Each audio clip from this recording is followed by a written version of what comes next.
and that the government had offered a dialogue to the students and those who had genuine concerns. All right, time for a very short break. More news and updates on the other side.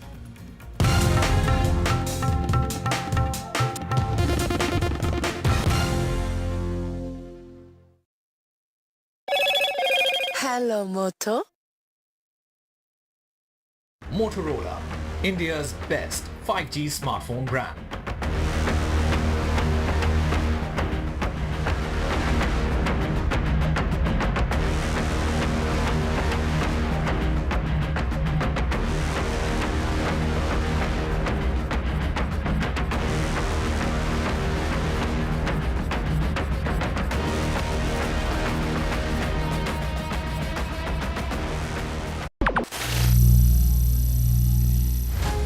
Some people say the metaverse will only be virtual.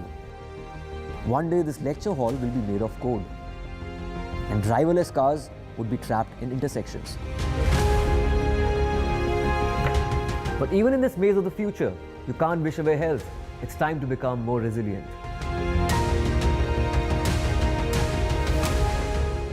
"10 years of Banega Swasth India, we have grown and achieved so many milestones.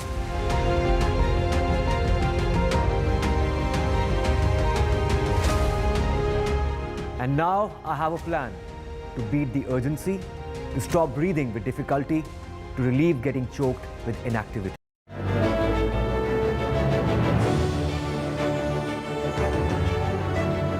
Thank you so much for being with us today. It means the world for us at NDTV to be having these meaningful conversations. We keep talking about India's economic growth, India's trajectory to becoming a truly developed nation. There are incredible challenges, but there are also tremendous opportunities. And when one speaks about infrastructure growth, the story as far as India is concerned is it's not even half written. There is so much more that we can expect, and we've got wonderful guests today. I'll just introduce them. Ashwini Gupta is CEO of Adani Ports and Special Economic Zone Limited. Thank you very much, sir, for being with us. Anup Sahai is Head of Corporate Strategy and Special Initiatives at Larsen & Toubro. Malanna Sasalu is CEO of Provident Housing Limited. And Rumjum Chatterjee is co-founder and managing trustee of the InfraVision Foundation. Thank you all very much for being with us. Mr. Gupta, let me come to you first. In as much as we will be talking about the India story and infrastructure, it fascinates me that the Adani Group looks so much at the entire Asia-Pacific region, one among many regions, when it comes to ports. And that's something that you deal with personally. Even if you go beyond our region to Haifa, then in our region to Tanzania, if you look at Sri Lanka, quite besides ports in our own country, it fulfills a larger geostrategic goal that is linked to the India growth story. How? First of all, thank you for the invitation to be part of this distinguished panel. I'm just thrilled to join this conversation. Let me start with the India growth story in a sustainable planet. We believe in the $10 trillion economy. Where it will come from, the trade is at the core of it. What about trade? When we talk about focus on infrastructure, on energy, on industrialization, all talks about trade. Now, if you look at our figures, 95% of the trade last year was done by maritime, which is 68% of the value of all India. Then this is very clear that more and more efficient and effective trade, not only in India, but globally, is going to contribute to this 10 trillion economy. Now, when we look back a couple of thousand years before, what were the traditional and historical trade routes? They were all about India, East Africa, North Africa, Middle East, and Southeast Asia. I think time has come when these trades will be revitalized to bring the growth in India, not only for India, but from all these global trade routes. Yeah. And that's why we are not only focusing on India, which is one of the greatest growth factor, but also focusing on East Africa, North Africa, Middle East, and Southeast Asia. Right, and I just wanted to come across to you, Mr. Sasalu. When we talk about sustainable growth. Obviously, the demand for growth in our country, whether it's urban growth, growth in rural centers, all of that is critical, but we have to keep an eye out on the environment. We have to ensure that our growth is not just equitable, but it is also environment friendly. Greenhouse emissions is a huge concern. Going forward, how does inclusive growth need to include a concern for the environment?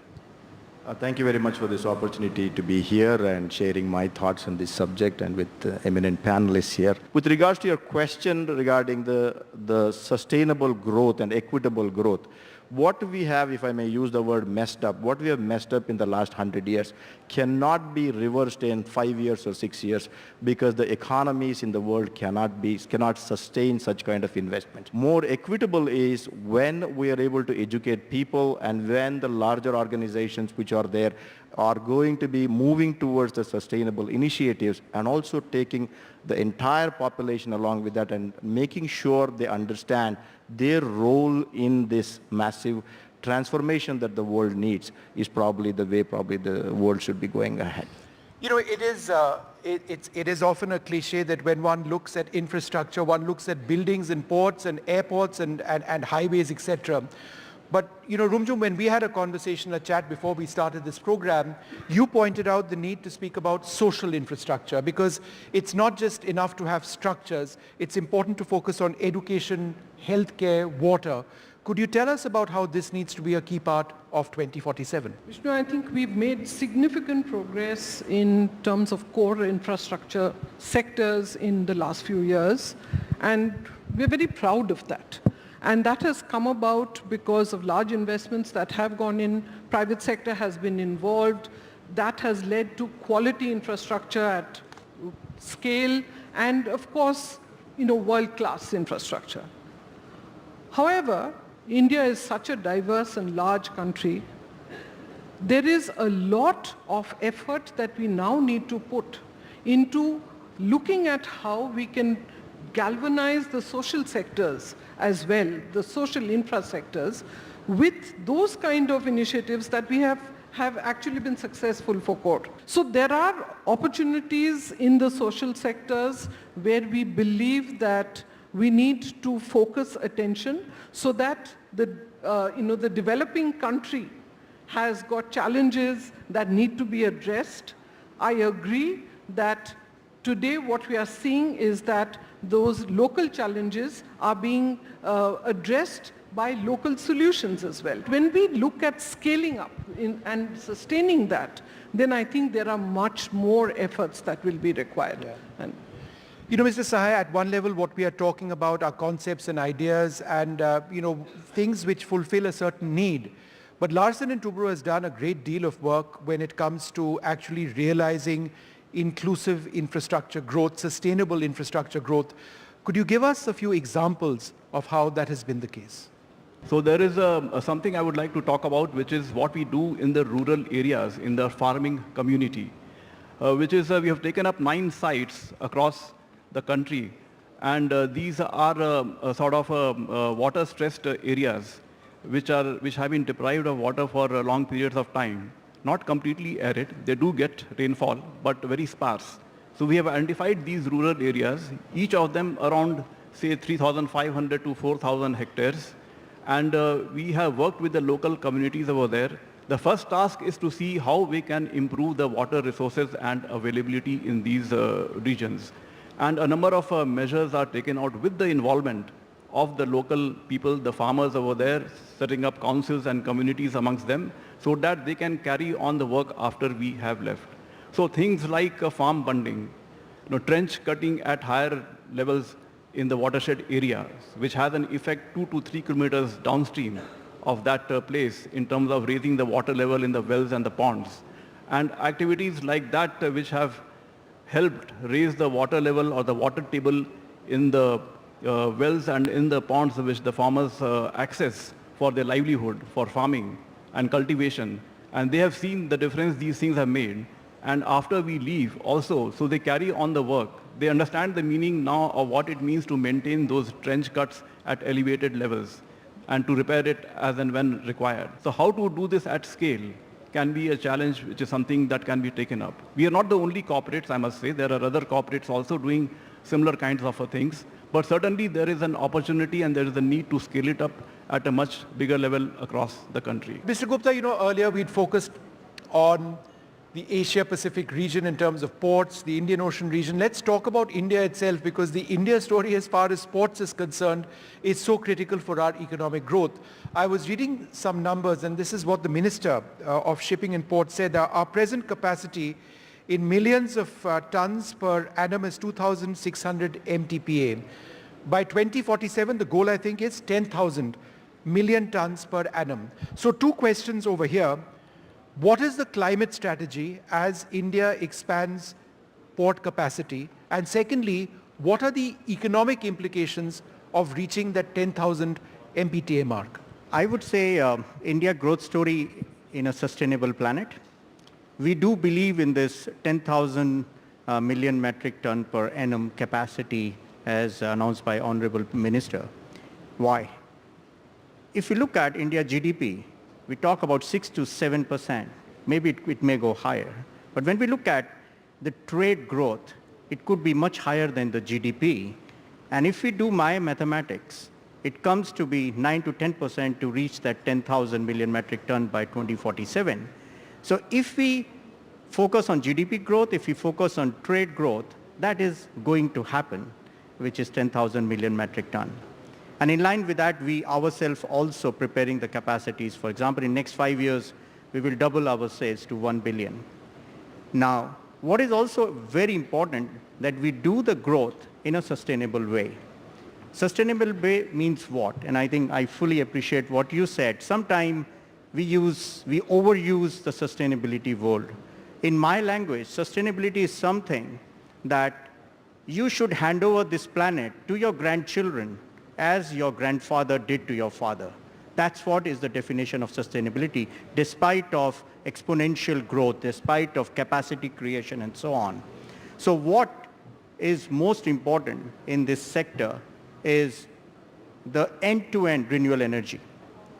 And as I'm speaking, 13% of our ports are driven by the renewable energy. And we are putting up the world's largest renewable energy park, 30 gigawatt in Kawara. Now, the second thing which comes is again about planet, is about how green our planet is. Again, we are aligning ourselves with the Indian government's ambition of net zero by 2070. We as Adani Ports have set our target to be net zero by 2040. Renewable energy, in case of planet, 48 million trees by 2030. But more important, the species which is mangrove, you would have seen, when you are on the plane and you're looking at the beaches or the coastal line. In Asia, we are the pioneers in doing the mangrove development, and in India, we are the biggest. So which means air, water, land, everywhere, if we have to create the activities which are going to protect the species and which are going to make a planet greener and cleaner so that we hand over the planet to our grandchildren with the growth which we are targeting, which is 10 trillion economy.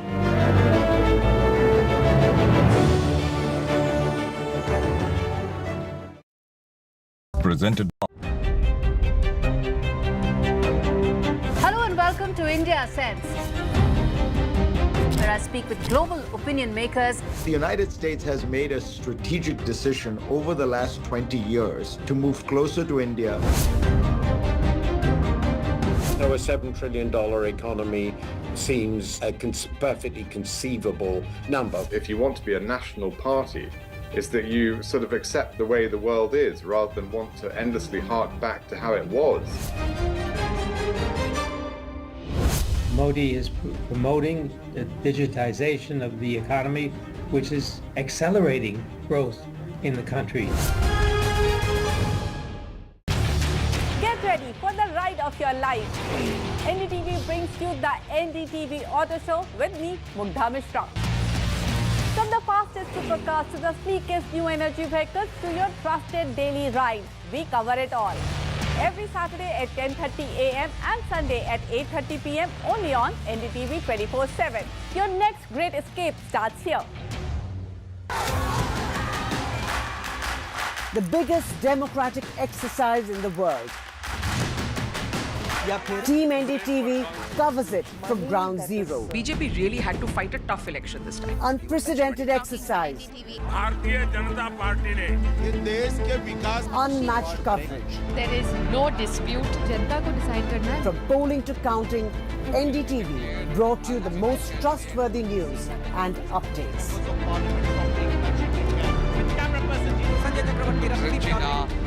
Elections mean NDTV.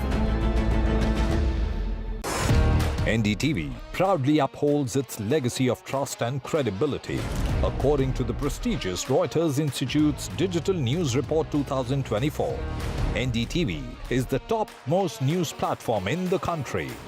Number one in both online and offline reach in India. Beating all its competition, NDTV stands for trust. Stay informed and entertained with the new and updated NDTV News app. You can watch all our channels live, listen to podcasts, read breaking and exclusive news from around the world and more. Download the NDTV app today and get access to the best journalism and storytelling on your smartphone or tablet. The NDTV app. News that matters to you. After a great victory by Indian team, and today we are reporting from Mohali International Airport where we are showing these visuals. Arshdeep हमारे साथ हैं. वो performance आई सारे दी थे बढ़िया results मिले. We are in the city of Kanpur today because they have their champion back home, Kuldeep Yadav. Desperation for each and everyone to go there and win the World Cup, and we did it.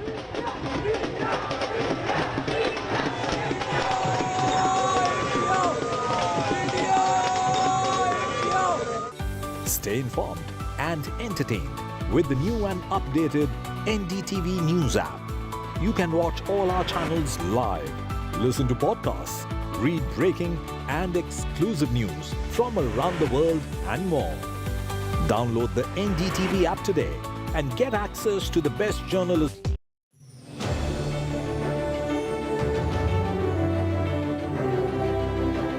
You know, Mr. Sasalu, when one speaks about real estate development in the country, the first thing that comes to my mind are urban spaces where builders come in, destroy old buildings, create these concrete structures, and there is no concept or thinking about how that needs to be sustainable or environmentally friendly.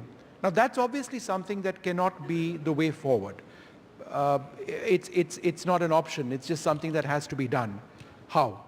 Basically, let's understand this, that 7% of the total GDP comes from only residential development in this country, right? So, which means that it's around roughly $500 billion of GDP comes from the housing, which it employs one of the largest employment creator is the housing industry in this country. The real estate development is probably one of the most important aspect of the society creation. Everybody needs a house. 2014, Honorable Prime Minister actually came up with the first housing policy, Housing for All, the sustainability initiative with regards to housing.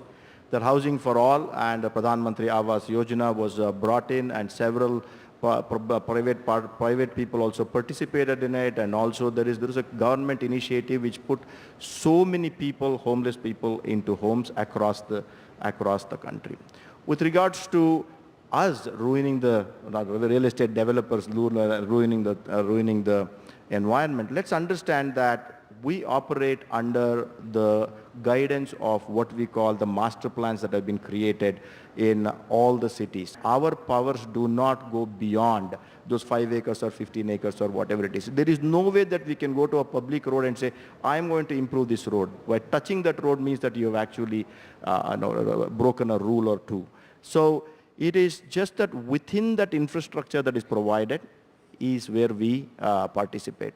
It is not a blame game. And I think, there is a lot of emphasis that should be given towards the urban development in the country. When we are creating the master plans, it should be comprehensive. We are only developing within the guidelines that is provided by this thing. In the amount of constraints that we operate, and I believe that real estate developers must be celebrated rather than being yes, that being criticized is what I think. Rumjung, people's choices and people's voices. We don't talk about this enough at all when one speaks about infrastructure growth.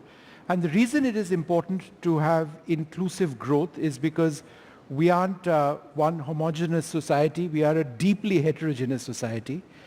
But these are just words that I'm saying. How does one have inclusion when it comes to a vision, whether it's real estate, whether it's highways, whether it's buildings or anything else which involves the voices of diverse people? Absolutely. Vishnu, I think the important thing is that we don't listen to people's needs enough. Infrastructure is meant to improve the quality of life of our citizens. But we cannot assume that infrastructure will be made and they will have to live and operate within that. We need to understand what infrastructure is required for them, how they would like it, and wherever this has been used, this concept has been used, we've seen fantastic results, all of which are sustainable because people know what they need, they want, how to get that and how to operate that so that it benefits them. So we need to do a lot more of that, whether it's urban areas on saying, why is it that a metro is made, but ridership is only 22%? It's because nobody asked them what the challenges are. Mr. Sahai, how does Larsen & Toubro reduce your carbon footprint?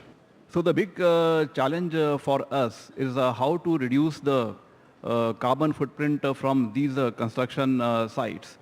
The bulk of the emission takes place on account of the diesel consumption that takes place in these sites. More often they are remote, they are of a temporary nature, between 3 to 5 years typically. They have open boundaries, so to say, and getting connectivity from the grid is not always easy. So a lot of diesel consumption takes place, so the challenge for us was how to reduce the diesel consumption from 70 to 80% of the total mix to less than 60%. And I think over the last 12 to 18 months, a lot of initiatives have been taken. One is to see as far as possible to convert DG sets operation into grid wherever the workmen colonies are there. Secondly, to go in for more energy efficient equipment. We have identified 20 to 25% of our equipment. We are replacing them actively with the newer types of equipment. Then next is we have put IoTs and sensors on 14,000 pieces of equipment. They are tracked centrally in a command center, and they are tracked for both productivity and whether they are in operation or not, and whether what is the kind of fuel consumption taking place. So through optimization of such equipment across sites, improving their productivity, we have been able to reduce the diesel consumption per piece of equipment. And something simple as just setting targets for the various project teams at each site, that despite the increase in the activity, as a company we are growing, we are getting more orders, but we are saying that no, your diesel consumption has to come down. You will grow, but your diesel consumption has to come down. And that itself has had an effect. Our revenues and activities have grown by 15% in the last year, but diesel consumption has dropped by around 7%. So we see that as a significant effect of all these measures. One final question, Mr. Gupta, to you. This is something that fascinates me. You've seen ports evolve in India, not just the Adani ports, but ports across the country over a period of time. How has technology had, or how is technology having a direct impact on logistics? And when one talks about logistics, there are also constraints because outside the ports, there is the entire highway network. There is the end user who has to gain from all of this. And there are problems and bottlenecks at every stage. So again, two parts. Is there a limit to logistics when we use that word in terms of your business? And how does technology work with logistics? Now, when I look at all the touch point of the logistics, we talk about vessels, we talk about ports, we talk about warehouses, we talk about yards, we talk about railways, we talk about trucks. Every part is the integral thing of the logistics. Today, when I compare, and this is what the target which India should take and India has taken, to reduce the logistics cost by 5 points. We are 5 points uncompetitive as compared to other best-in-class logistics cost in the world. Imagine if that 5 points goes down, how much effective we will be in the whole world. And why are we above the world standard? So the first thing is, do we have a seamless connectivity between all the models of transport? Are we really talking about infrastructure in isolation, or we are talking about infrastructure which is well connected, and that brings the quality of life to the consumer from end to end? So I think the challenge, so let me put it, the opportunity which we have is thanks to all the policies and the focus of the government on the logistics is bringing a lot of good things, whether we talk about dedicated freight corridors, whether we talk about multimodal logistic parks, whether we talk about the railway feeders, we talk about warehousing. I mean, everywhere we talk about, there's a special focus on logistics because we all have realized if we really want to be competitive in the world, we need to work on our logistics cost. When I talk about if we have to connect the dots of each and every infrastructure which is influencing the trade, the technology platform is the only solution. Technology is an enabler to connect everything. And I think the way we are seeing e-commerce today, how many packets we receive at our home every morning, which is totally different than what it was 5 years before. Let's talk about that logistics, which will be end-to-end seamless. Yeah. Well, a wonderful start, I would hope, to many more conversations today for this program. And I think this really sets the table for what we were trying to do, which is to look at infrastructure and infrastructure growth from a holistic standpoint. You know, we've looked at it from the standpoint of diversity, different voices. We've looked at it from the standpoint of technology. We've looked at it from the standpoint of carbon emissions. And we've looked at it from the standpoint of India, the macro geostrategic picture as well. All of this comes together for our economic growth as we work towards the 2047 target. But there is no doubt that there are fundamental challenges which lie ahead. We'll continue having these conversations to identify those and think through solutions. Thank you all very much.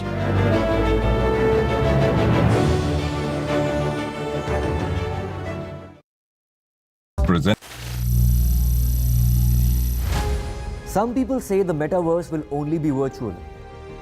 One day this lecture hall will be made of code, and driverless cars would be trapped in intersections. But even in this maze of the future, you can't wish away health. It's time to become more resilient.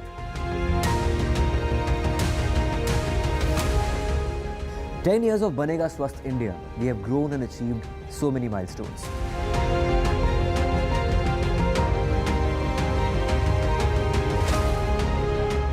And now I have a plan to beat the urgency, to stop breathing with difficulty, to relieve getting choked with inactivity.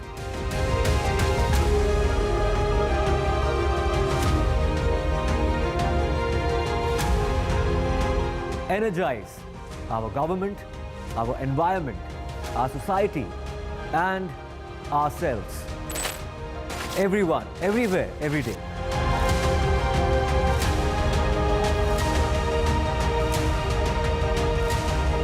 Banega Swasth India.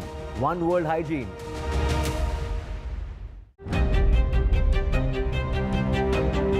Hello and welcome to India Sense, where I speak with global opinion makers. The United States has made a strategic decision over the last 20 years to move closer to India.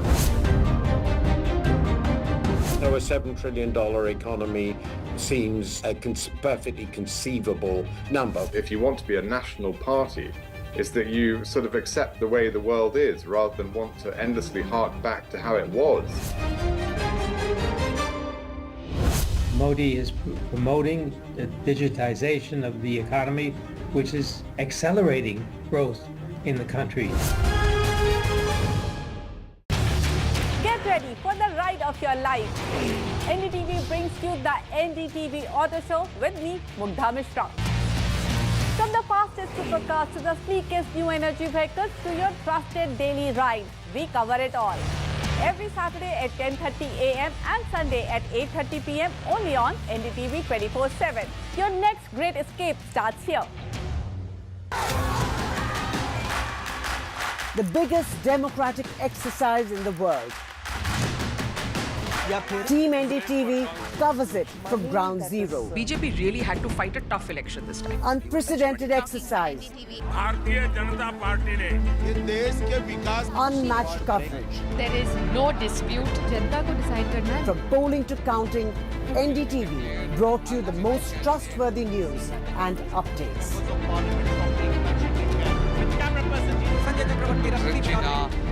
Elections mean NDTV.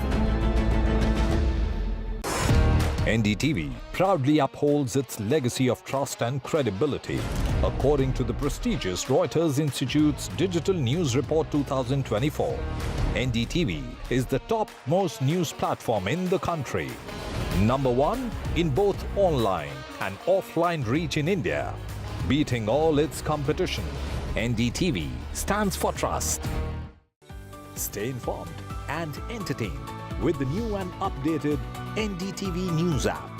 You can watch all our channels live, listen to podcasts, read breaking and exclusive news from around the world and more. Download the NDTV app today and get access to the best journalism and storytelling on your smartphone or tablet. The NDTV app. News that matters to you. After a great victory by Indian team, and today we are reporting from